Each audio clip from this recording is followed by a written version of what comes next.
You've tuned into The Mountain Gardener with your host, Ken Lain. Gardening it can be challenging, but with these simple insider tips, you'll reap huge rewards. Now, let's tune into today's Mountain Gardener with Ken and Lisa. All right, so Ken and Lisa Lain, the Mountain Gardeners. In this segment, Lisa just brings garden questions. What are your neighbors talking about that maybe we can share that would help you in your own backyard as well? So welcome to the studio, Lisa. Thank you. You're looking fabulous, my dear. Fabulous. And You look fall ready. I can see myself on the camera, and I can tell you. The great thing about audio, the terrestrial towers, they can't, all they hear are the voices, but we're starting to do this by video as well for vlogging or whatever. And you do have to watch what how you look more often. Allergies still bothering you? They are. Ragweed going crazy. I get a little tinge too. I think it's the wind or the dust or mold. I have no idea. It's something fall is in the air. But suck on a little bit of coffee, hot tea, and it kind of helps. I've never had allergies. I've lived here my entire life. Never had allergies till about 2 years ago. Yep. Till COVID. It's COVID's fault. Everything is COVID's fault. I always tell people I don't have COVID. I promise. It's just allergies. Because I feel fine. Nothing's wrong. But yeah, my voice and a cough. Well, you look fine. Well, okay. To this old guy. This is the man who's going blind and wears one contact. Okay, so anyway, we've had a couple customers in this week, and they're going, no, I really enjoy listening to you all, but you laugh so much that it's hard to follow what you're saying sometimes. So clean it up. No, they were very kind. Yeah. So we're just having too much fun on the airwaves. We get a little carried away sometimes. Sometimes it's better to have fun and be misunderstood than to not have fun and be understood. Yeah. We don't want to be deep and profound. I think Ben Franklin said that. Sure. Sounds like Mark Twain. You put their names on any statement. It sounds good no matter what. Yeah, it's an affirmation. Yeah. So garden questions. Yeah. What are we talking about? Well, so Mark really wants to put a Vanderwolf pine in his yard. That's great.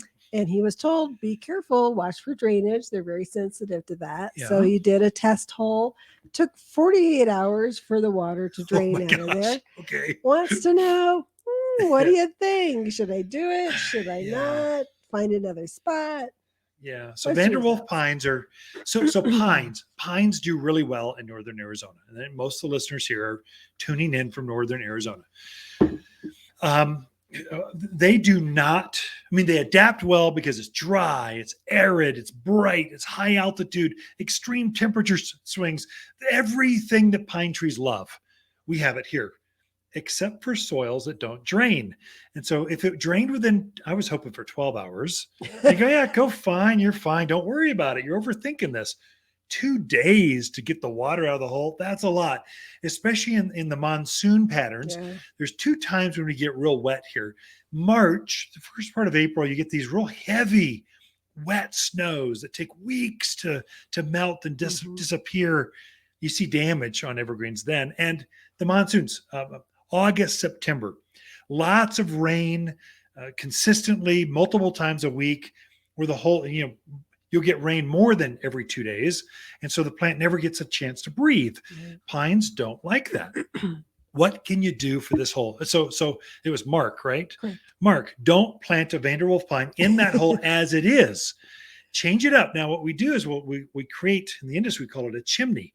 We'll take a piece of that hole and we'll try to dig it to the next soil band, the next layer of earth. And you'll see when you're driving down the road, you'll see these big earth cuts and you'll see different bands, different layers of soils.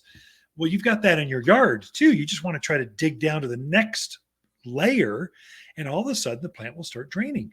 You can take a digging bar, a jackhammer, just a shovel and try to peck out a piece. When you see the soil texture change, test it again. My guess is it will now breathe, will drain.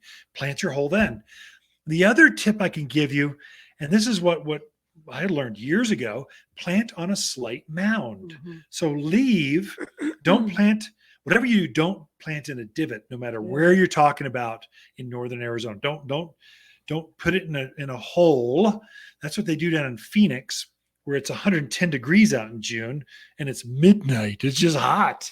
So here we cool down. And so plants, and we get much more moisture. So you want the plant, the top of the root ball to be at soil level or even a little above, and mound that soil out. To be above would be critical for this Vanderwolf or pretty much any evergreen. No evergreen likes soggy, wet soil. And so to leave 2, 3, 4 inches of the root ball out of the ground, and then take some of this extra mulch, extra soil, topsoil, and then mound some dirt up. So when you finish, I don't see exposed root, but I see a slight mound. It's tapered, so it's hardly, no one will see it except maybe you, the gardener. And then put your irrigation on top of that mound. Put your water basin around that at the outside edge, and that will guarantee that at least 3, 4 inches of the root ball can breathe. That's a game changer. Your mortality rate will drop dramatically just with that technique. But the way it currently is, what the question was posed, took 2 days for my soil to, should I plant it there? The answer is no, unless you modify the hole or change it or raise bed or another part of the yard. So just, they're so sensitive to which makes them drought hardy. They're tough. They go through drought and hot and heat, low water.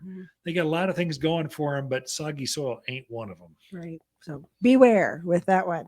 All right. Next question is from Don. He says, I think I heard you say to prune lilacs, not to prune lilacs this time of year. Okay. He said, if that's true, my maintenance man didn't get the same information. Get the memo.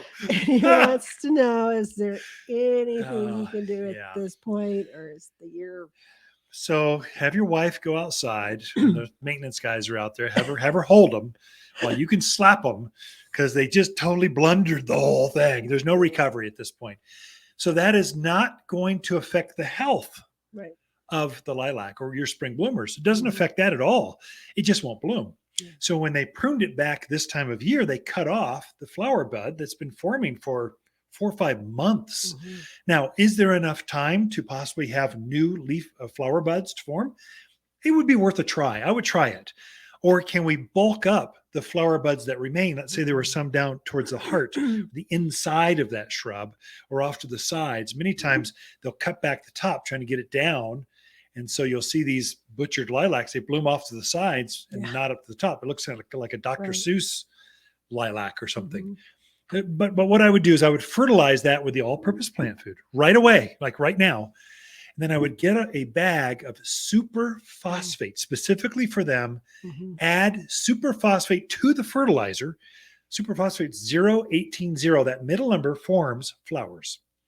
And so put that on there, pray for rain and snow through the winter, and you'll find out here next into March and April whether it worked or how much it worked. And what that will do is you'll get great foliage, and the few flower buds that are there will bulk up, and you might get some additional flower buds. And then train your staff train your gardener. You prune lilacs in April and May. You don't prune them in November. Come on. Anyway. Probably May. Yeah, that was bad. But maybe you can recover. That's okay. Okay. It'll be beautiful. Just won't blow. So Barb would like to know, she had a 10 by 10 patch of wildflowers. That was beautiful. Of course, it's kind of reached the end of its season. Yeah. She wants to know if she can just take a weed whacker or a mower and go over that, and if now's the time to do it. Yeah, you can do that right now. It'd be perfectly fine. So for our wildflowers, what we're going to do, so I've got a beautiful patch just outside the studio here. It's way bigger than 10 by 10.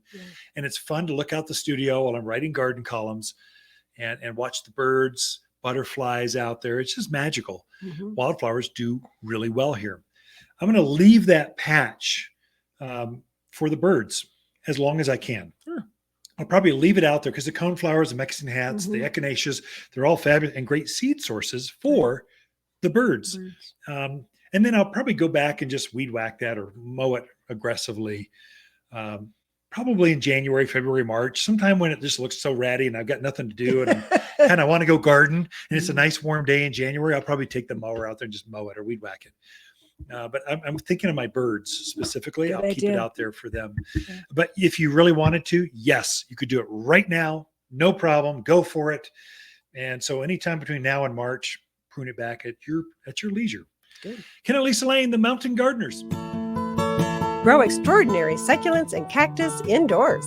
Water succulents are easy with lots of shapes, sizes, and colors. Whether you're looking for a small cactus for an office desk or a huge statement succulent in your living room, we have the perfect plant.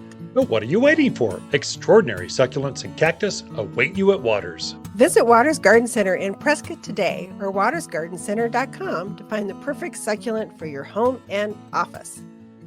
For a more fruitful garden, increase success in the landscape that just feels better, then tune in daily to the Mountain Gardener podcast. Subscribe through your favorite podcast streamer or visit watersgardencenter.com.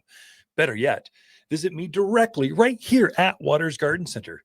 Thanks for tuning in.